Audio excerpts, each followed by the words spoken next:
Kemudian pembahasan selanjutnya yaitu berkenaan tentang nasab dan keluarga Nabi. Nasab Nabi Muhammad SAW, jika kita urutkan dari mulai Nabi Muhammad hingga Nabi Ibrahim, tentunya itu sangatlah panjang.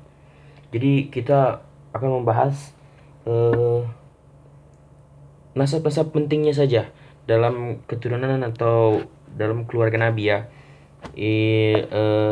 Pada bagian pertama itu nasab keluarga dari atau nasab dari Nabi Muhammad SAW, tentunya itu Nabi Muhammad sendiri. Kemudian ke atasnya yaitu ada Abdullah bin Abdul Muthalib, yaitu sebagai ayahnya. Ayahnya yaitu eh, ayahnya Abdullah ya maksudnya. Setelahnya ada kakeknya Abdul Muthalib, kemudian naik ke kakeknya lagi Hisham bin Hisham, kemudian naik lagi bin Abdul Manaf, kemudian bin bin Kusoy, bin Kilab, bin bin Kilab ya, mungkin sampai bin Kilabnya aja. Itu bagian-bagian terpenting dari keluarga-keluarga Nabi. Jika kita perpanjang lagi nanti bakal ketemu dengan bin Kilab, bin Murrah, bin bin Ka'ab, bin Lu'ay, bin Ghalib, bin Fi, sampai nanti ke ujungnya itu Nabi Ibrahim ya, sampai ke Nabi Ibrahim. Dalam nasab keluarga Nabi yang terpenting apa, ada bagian keluarga yaitu Hashim ya, yang biasa kita kenal dengan Bani Hashim. Masyarakat keturunan dari Bani Hashim. eh Rasulullah itu bisa dikenal dengan keluarga apa, keturunan keluarga terpandang ya, karena Hashim itu adalah orang yang memegang urusan air minum dan makanan dari Bani Abdul Manaf. Tepatnya tatkala dulu Arab-Arab zaman dulu itu masih susah untuk mencari apa, makanan atau air minum ya. Kemudian ke keluarga yang berperan itu Abdul Muthalib, yang kita tahu dia adalah kakeknya ya. eh Ya, kalau kita tahu bagaimana kakeknya, ya dia adalah orang yang terpandang. Jika teman-teman pernah menyaksikan atau mengetahui menonton film Nabi Muhammad, ya Abdul Muthalib itu orang yang sangat berpengaruh di kalangan Mekah. Tentunya waktu zaman dulu dia adalah orangnya pengembala domba, pengembala unta yang sangat masyhur pada zamannya. Banyak, dia memiliki domba-domba yang sangat banyak, unta-unta yang sangat banyak, ataupun hewan-hewan ternak yang sangat banyak ya pada zamannya tuh. Kemudian dia juga seorang petinggi-petinggi di Mekah, bahkan pada saat zaman penyerangan Ka'bah, saat Ka'bah ingin dihancurkan oleh pasukan gajah, Abdul Muthalib lah yang menyarankan kepada penduduk Mekah untuk mengungsi atau ini. Kemudian Abdul Muthalib datang kepada pemimpin pasukan gajah yang bilang, jika engkau ingin menghancurkan Ka'bah, silahkan katanya. Silakan, karena sesungguhnya itu adalah rumah Allah, bukan bukan bangunan yang sebelumnya kami miliki gitu kan. Nah, bertepatan dengan penyerangannya penyerangannya pasukan gajah ingin menghancurkan Mekah, ingin menghancurkan Ka'bah tentunya. Kemudian lahirlah Nabi Muhammad Shallallahu Alaihi Wasallam.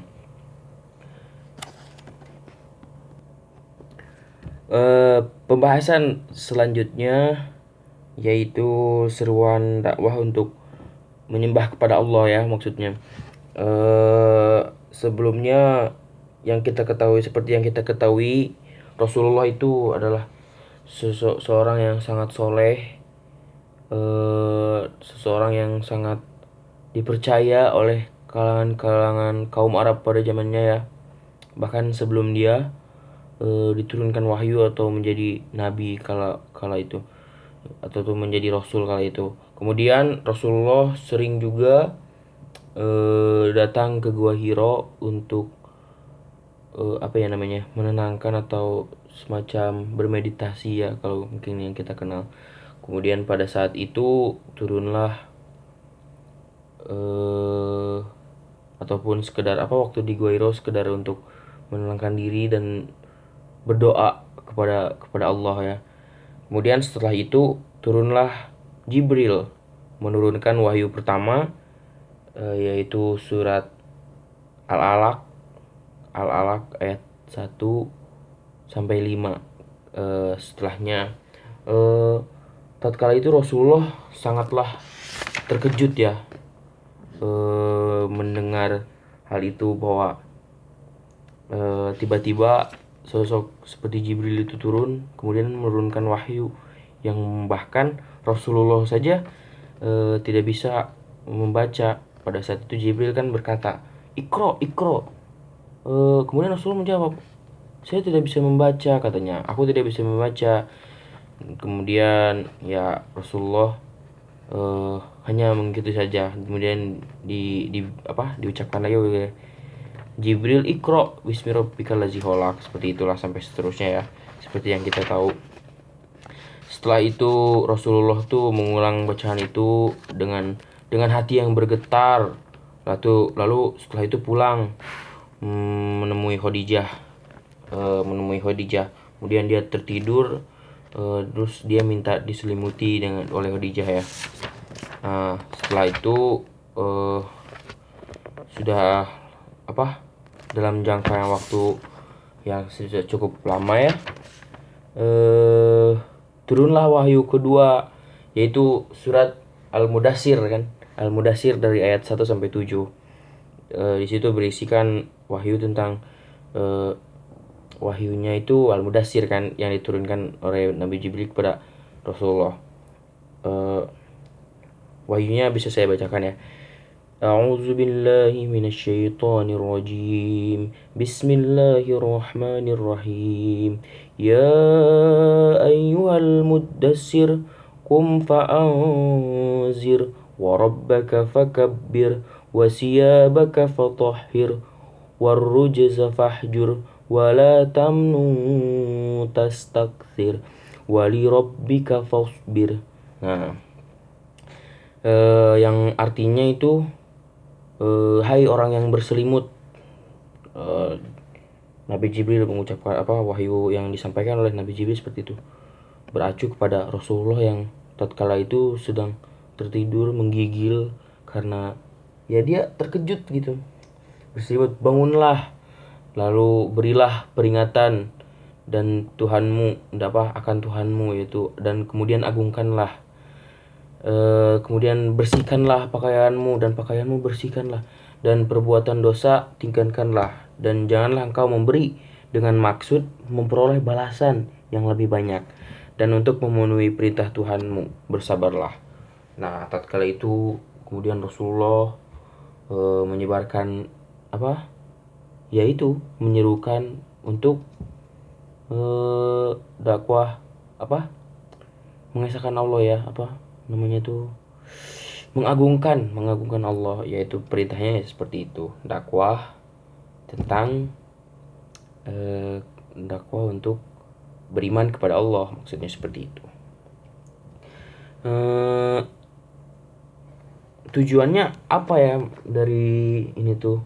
Tujuan pemberi peringatan agar siapapun yang menyalahi keridhaan Allah di dunia ini diberi peringatan tentang akibatnya yang pedih di kemudian hari, dan yang pasti akan mendatangkan kegelisahan dan ketakutan di dalam hatinya.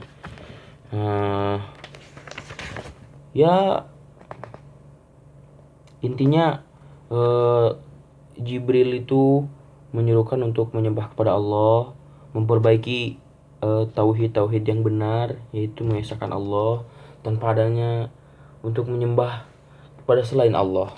Ya, mungkin sekian dari saya, kurang lebihnya mohon maaf. Wassalamualaikum warahmatullahi wabarakatuh.